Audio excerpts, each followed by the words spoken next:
So let me say this up front right now. Christopher Nolan as a director and writer, I used to really like him, but I don't know what happened with this guy in the past few years. He just suddenly started coming off like he just thought he was the greatest writer and director in all of Hollywood, and I felt like this really nothing encapsulated that more than with the film Interstellar, which that's a movie I really do hate. I'm in the boat that really hates Interstellar because, and I'll tell you what, because Christopher Nolan, he clearly wants to make these big, grand, emotional movies like with Interstellar, but his problem is he doesn't write humans anymore. Just every single line of dialogue was just people giving a philosophical monologue about how important the movie they're in is. There's nothing more obvious than that than the love monologue by Anne Hathaway. I mean, remember that scene?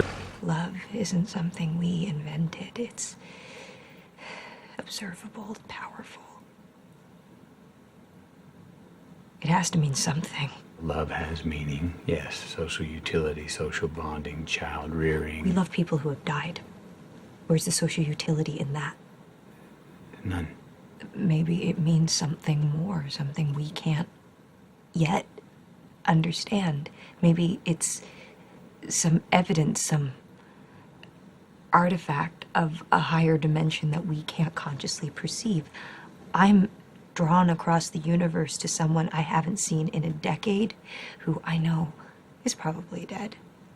Love is the one thing we're capable of perceiving that transcends dimensions of time and space. Jesus Christ, I nearly walked in my goddamn theater when I saw that originally. So, Christopher Nolan, I used to like him. Like I said, I just don't know what happened with him recently. He has just become such an obnoxiously pretentious writer and director, in my opinion, and that's why I'm so happy to say that Dunkirk is truly fantastic. What has happened is a colossal military disaster.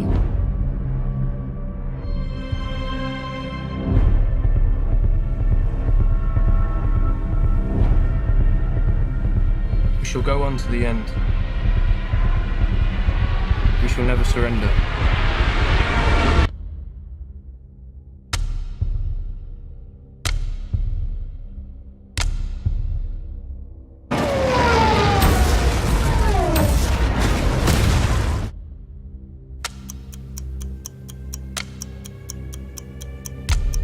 The call went out. We have to go to Dunkirk. Ready on the stern line. What are you doing? You know where we're going. Into war, George. Dunkirk, a bit of history in case you don't know what this battle is about. Okay. Dunkirk was not a battle by any stretch of the imagination. It was an evacuation of basically the entire British army from the seaside town of Dunkirk, France, back to Britain. Problem with it was they only had so many ships and they could only carry out so many soldiers at once. I think it was there was about 4 million soldiers on the beaches of Dunkirk, and basically I think the most optimistic analysts of the time of how many people they could save off the beach was 35,000 at most, because there just wasn't that many ships. So then eventually the British sent out a calling saying, hey, guess what, if you own any sort of ship, whether it be a yacht, a fishing boat, whatever, guess what? It's now part of the British Navy, and you have a choice here. Either you can let's take your boat and sail it to Dunkirk to save more soldiers, or you could sail it out to Dunkirk and rescue some soldiers off the beaches. And that's the plot of the movie. Let's get into the good and bad of this movie. Well, let me say this right now. This is truly like no other war movie ever made, this film, because unlike basically every single war movie ever, there's no grand battle in this movie. And you may be saying, well, yes there is, John. It's the Battle of Dunkirk. But like I said, Dunkirk was by no stretch of the imagination was a battle. It was an evacuation. It wasn't a battle, because how it was all the Allied forces, they were basically completely surrounded by the Nazis, who were slowly closing in on their position. And basically it was just 4 million men on a beach just waiting to die, essentially. They just knew a threat was coming, there was no way to escape, and they just thought they were gonna have to, like, basically just sit there and die, and that is how the movie is. That is how the movie is. I don't think that you see one Nazi soldier in this entire movie for being to end.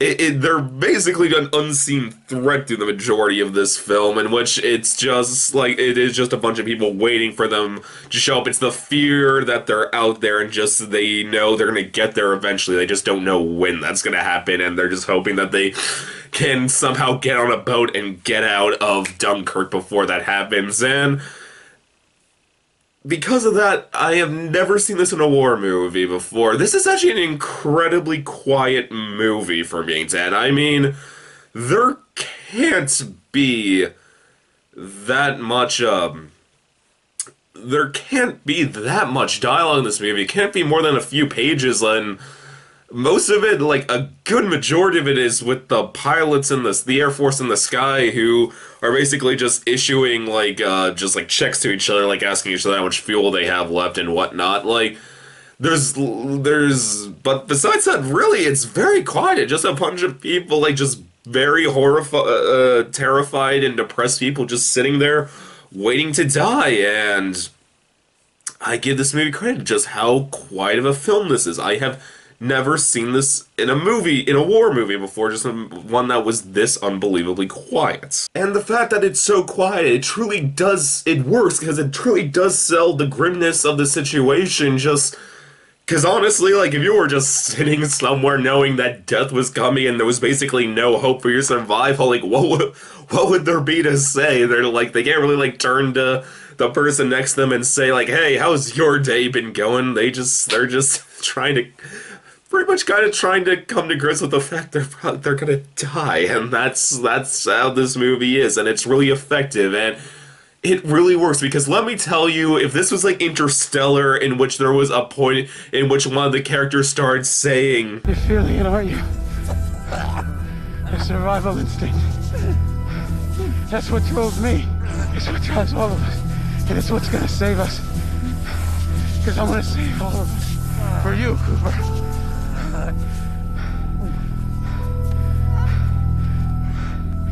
I'm sorry, I can't watch you go through this. I'm sorry. I thought I could, but I can't. I'm here for you. Just listen to my voice, Cooper. I'm right here. You're not alone.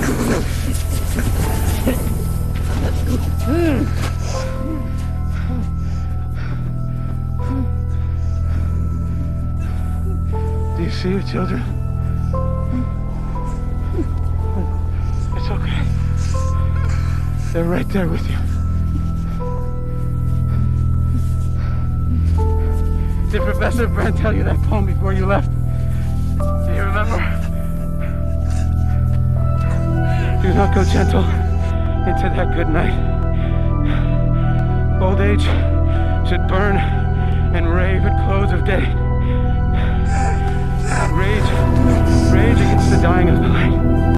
I would have walked out of the theater if they started going on like that. But even with such little dialogue, it's truly impressive how great the acting in this movie is. It's all incredibly subtle performances, and especially from Mark Rylance, Cillian Murphy, and newcomer Fionn Whitehead.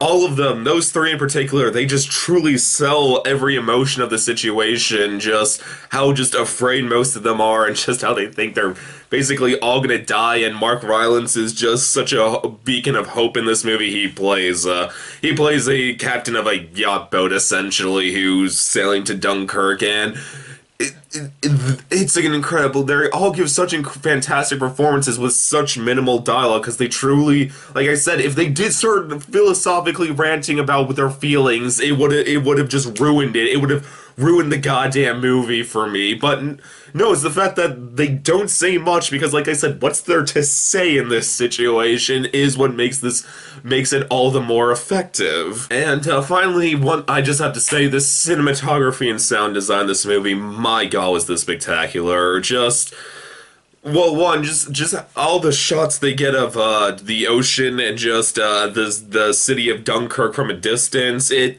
really just showed how cold and dire everything was at this beach, and it truly does just convey the terror of this area, and it works great. And because of that, though, and like I said, it's since it's such a quiet movie, because of that, anytime they goes to the sky with the Air Force and you hear planes going off, anytime you hear gunshots on the beach going off, you feel every single sound that is something just not, that just breaks that dead silence. That's what you can, just every line hits you in this film, because it just hits you.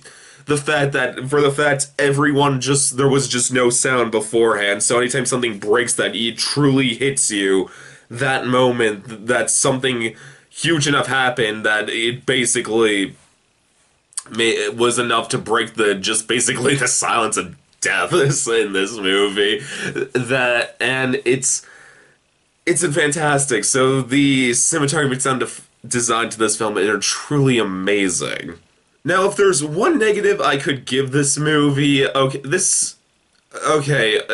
this going into the movie, because at first I thought I was the only person who was confused by this. I had to Google online what this meant, but no, apparently there's been many people who have basically just as lost as I was. Okay, in the beginning of the movie, there's 3 pieces of text. They show the mole 1 week, the sea 1 day, and the skies 1 hour. Like, for example, like, it looks something like this right here.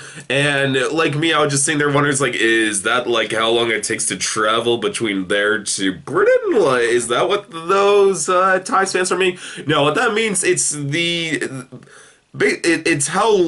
time span of the area in the movie that the film takes place over. So all the stuff on the beaches at Dunkirk, that takes place over the course of a week.